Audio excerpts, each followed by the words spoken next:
প্রিয়া ইপসা কিচেনে তোমাদের সবাইকে স্বাগত। আজকে আমি করে দেখাচ্ছি ফুলকপি আলু দিয়ে কাতলা মাছের ঝোল। আমি এটা কিভাবে তৈরি করি দেখে নাও। ফুলকপিগুলো দেখো আমি এরকম ছোট ছোট করে টুকরো করে নিয়েছি। এবার এর মধ্যে আমি দিয়ে দেবো একটু নুন, যাতে যদি কোনো পোকামাকড় থাকে সেগুলো বেরিয়ে যাবে। 10 মিনিটের মতন আমি এই নুন জলের মধ্যে আমি ফুলকপিগুলো চুবিয়ে রেখে দেবো। নিয়েছি 4 পিস কাতলা মাছ। এবার একটু পরিমাণ মতন হলুদ দিয়ে দিলাম, দিচ্ছি আন্দাজ করে নুন, ভালো করে মাখিয়ে নেব। কড়াটা গরম হয়ে গেছে, দিয়ে দিচ্ছি আন্দাজ করে সর্ষের তেল। তেলটা গরম হয়ে গেছে, দিয়ে দিচ্ছি নুন হলুদ মাখানো মাছগুলো।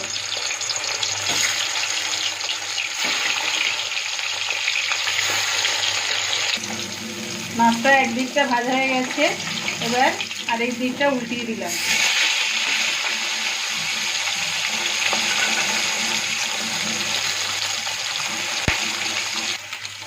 মাছগুলো ভাজা হয়ে গেছে, এবার আমি মাছগুলো নামিয়ে নিলাম।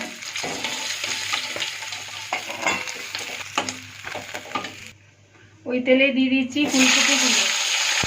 এগুলো আমি নুন জলে চুবিয়ে রেখেছিলাম, তারপরে ভালো করে ধুয়ে নিচ্ছি। এগুলো একটু হালকা করে ভেজে নামিয়ে নেব। ভাজা হয়ে গেছে, এবার এগুলো আমি নামিয়ে নেব।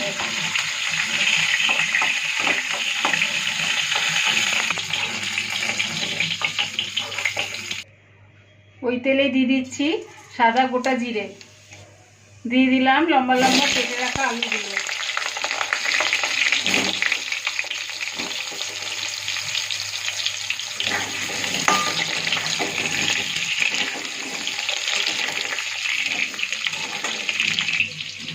একটা টমেটো ছোট ছোট করে কেটে নিয়েছি, একটু আদা দিয়ে দিচ্ছি। এটা একটা পেস্ট বানিয়ে নেব।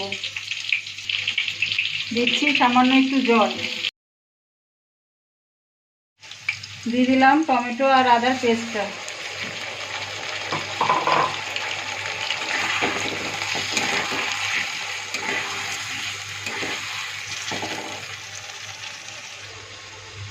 দিয়ে দিচ্ছি আন্দাজ করে হলুদ,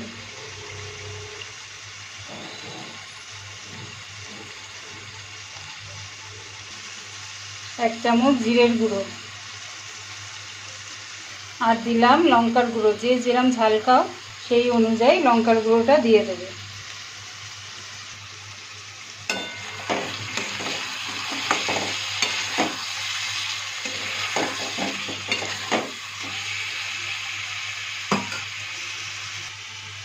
দিয়ে দিচ্ছি এবারে মশলা ধোয়া জল, দিয়ে ভালো করে এটা কষিয়ে নেব।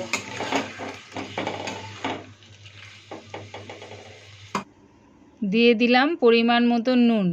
নুনটা দিয়ে আমি আবারও একটু কষিয়ে নেব। দিয়ে দিলাম ভেজে রাখা ফুলকপিগুলো,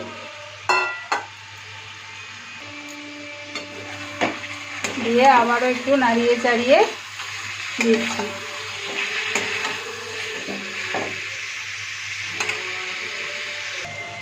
মশলা থেকে দেখো তেলটা ছেড়ে দিয়েছে, এবার দিয়ে দিলাম আমি পরিমাণ মতন জল।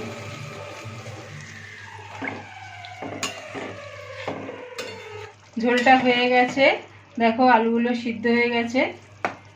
এবার আমি দিয়ে দিচ্ছি একটু ধনেপাতা কুচি, আর দিয়ে দিলাম মাছগুলো।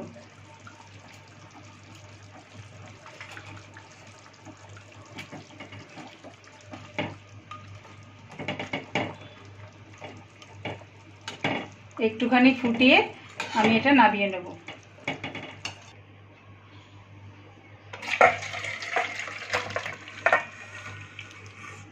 আমার এই রেসিপিটা তোমাদের কেমন লাগলো একটু কমেন্ট করে জানিও। পুরো ভিডিওটা দেখে ছেড়ে যাওয়ার আগে সাবস্ক্রাইব করে দিও, আর পাশে থাকা বেল আইকনটি ক্লিক করে দাবিও। তবে আমার রেসিপিটা সবার প্রথমে তুমি দেখতে পাবে। লাইক করে দিও আর বন্ধু আত্মীয়দের মধ্যে শেয়ার করে দিও।